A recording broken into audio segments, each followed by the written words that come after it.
வணக்கம் நண்பர்களே. நம்ம வாழ்க்கையில் செல்வம், சாந்தி, பலம் எல்லாம் நிலைத்திருக்கணும்னா யாருக்கும் ஆசை இல்லையா? அந்த மாதிரி ஆசைகளை நனவாக்கும் ஒரு புனித நாள் அக்ஷய திருதியை. இந்த நாளுடைய சிறப்பு என்ன, நம்ம என்ன செய்யலாம், என்ன செய்யக்கூடாது அப்படிங்கிறத பற்றி இன்றைக்கி நம்ம முழுமையாக தெரிஞ்சுக்கலாம். ஃபஸ்ட்டு அக்ஷய திருதியைனா என்ன? பலருக்கும் இதை பற்றின ஒரு புரிதல் இல்லாமல் இருக்கும். இன்றைக்கி அக்ஷய திருதியைனா என்னன்னு தெரிஞ்சுக்கும். அக்ஷயம்னா எப்போதும் குறையாததுன்னு அர்த்தம். இந்த நாளில் நாம் எந்த நல்ல விஷயம் செய்தாலும் அது பல மடங்கு அதிகரிக்கும் அப்படின்னு நம்பப்படுகிறது. இது பொதுவாக சித்திரை மாதத்தில் சுக்லபட்சத்துடைய 3வது நாள் தான் இந்த அக்ஷய திருதியை வரும்.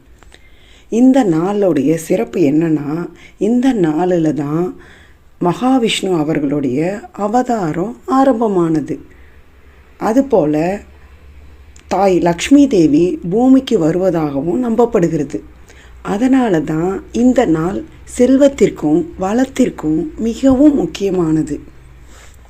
இந்த நாளில் நம்ம என்ன செய்யணும்? அக்ஷய திருதிய நாளில் சில விஷயங்களை செய்தால் அதற்கு நல்ல பலன் கிடைக்கும் என்று சொல்கிறாங்க. முதல் விஷயம் என்ன செய்யலாம் அப்படின்னா, பூஜை செய்யணும். கால நேரத்தில் வீட்டை சுத்தமாக வச்சு விஷ்ணு மற்றும் லக்ஷ்மி தேவி பூஜையை செஞ்சதுக்கு நம்ம குடும்பத்துக்கும் நம்ம சந்ததியினருக்கும் ரொம்ப நல்லது.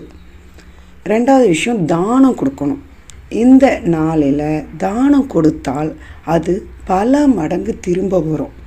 அன்னதானம், உடைதானம் எது வேண்டுமானாலும் நம்ம செய்யலாம். அடுத்தது தங்கம் வாங்குவது. இந்த நாளில் தங்கம் வாங்கினால் அது வளர்ச்சி தரும் என்று நம்பிக்கை இருக்குது. ஆனால் நம்ம நினைவில் வைக்க வேண்டியது ஒரு விஷயம் என்னென்னா, நம்ம வாங்கிறத விட நல்ல செயல்தான் முக்கியம். 4வதாக பார்த்திங்கன்னா, நல்ல காரியங்களை ஆரம்பிக்கலாம். ஏன்னா இந்த நாள் பார்த்திங்கன்னா நல்ல தொடக்கம்னு சொல்லுவாங்க. இந்த நாளில் எது செஞ்சாலும் மேல்மேலும் பெருகும் அப்படிங்கிற ஒரு நம்பிக்கை இருக்குது. அதனால் இந்த நாளில் நல்ல காரியங்களை ஆரம்பிக்கலாம். புதிய வேலை, பிஸ்னஸ், இன்வெஸ்ட்மெண்ட் அப்படின்னு எல்லாமே இந்த நாளில் தொடங்கலாம். அதே மாதிரி இந்த நாளில் தவிர்க்க வேண்டிய சில விஷயங்களும் இருக்குது. அது என்னன்னு பார்ப்போம். இந்த புனித நாளில் சில விஷயங்களை தவிர்க்கணும். அது என்னென்னா, சண்டை, கோபம் இந்த நாளில் அறவே தவிர்க்கணும். பொய் பேசுகிறத முற்றிலும் தவிர்க்கணும். இந்த நாளில் நம்ம யாரோடைய மனதையும் புண்படுத்தக்கூடாது. ஏன்னா இந்த நாளில் பாசிட்டிவ் எனர்ஜிக்கு தான் இம்பார்ட்டன்ஸ். 2வது விஷயம், இந்த நாள் நம்ம செய்கிற நிறைய விஷயங்கள் பெருகும்னு சொல்லுவாங்க. அப்போது நம்ம வாழ்க்கையில் இந்த மாதிரி சண்டை, கோபம்னு தேவையில்லாத விஷயங்களை நம்ம செய்யும்போது அது வளர்ந்துக்கிட்டு வரும். அதனால் இந்த மாதிரி விஷயங்களை இந்த நாளில் தவிர்க்கிறது ரொம்பவே நல்லது.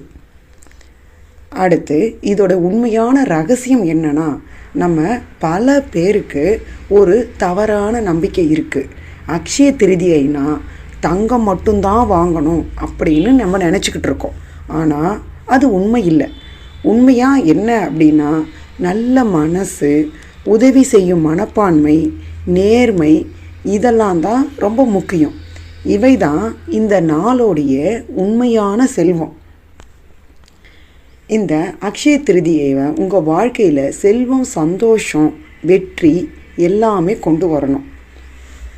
2வது, நம்ம அன்னைக்கு அக்ஷய திருதியை அன்னைக்கு நம்ம குபேர வழிபாடு, லக்ஷ்மி தேவி வழிபாடு செய்கிறது ரொம்பவே முக்கியம்.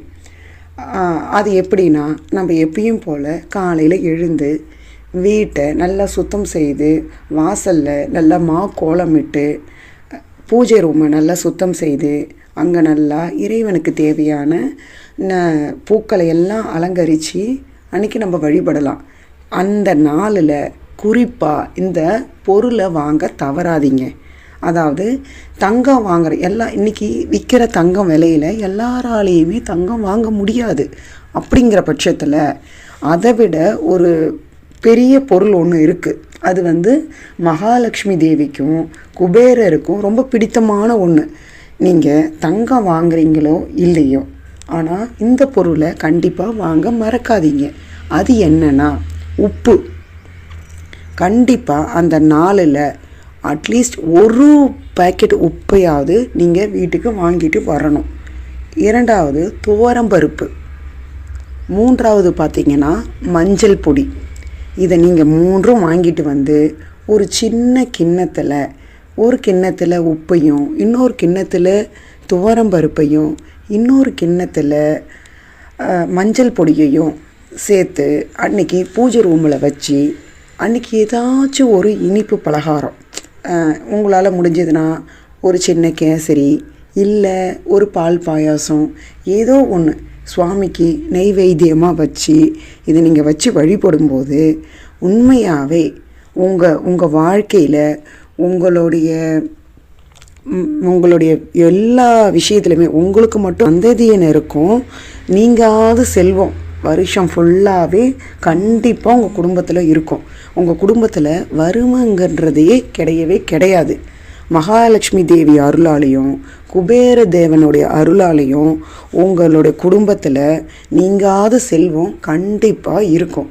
நீங்கள் இந்த வருஷம் நீங்கள் ட்ரை பண்ணி பாருங்கள். நான் சொன்ன மாதிரி உங்களுடைய குடும்பம் எப்படியேப்பட்ட வறுமையில் இருந்தாலும், என்ன மாதிரி கஷ்டத்தில் இருந்தாலும், கண்டிப்பாக உங்கள் குடும்பம் நல்ல நிலைமைக்கு வர்றதை நீங்கள் கண்கூடாக பார்ப்பீங்க.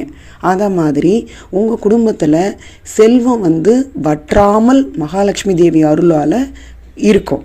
அந்த தாயாரும் கண்டிப்பாக உங்கள் வீட்டில் வாசம் செய்வாங்க. இந்த வீடியோ உங்களுக்கு பிடிச்சிருந்தா லைக் பண்ணுங்கள், ஷேர் பண்ணுங்கள். நன்றி, வணக்கம். இன்னும் சிறப்பான தகவல்களோடு நம்ம இன்னொரு வீடியோவில் சந்திக்கலாம். நன்றி நண்பர்களே.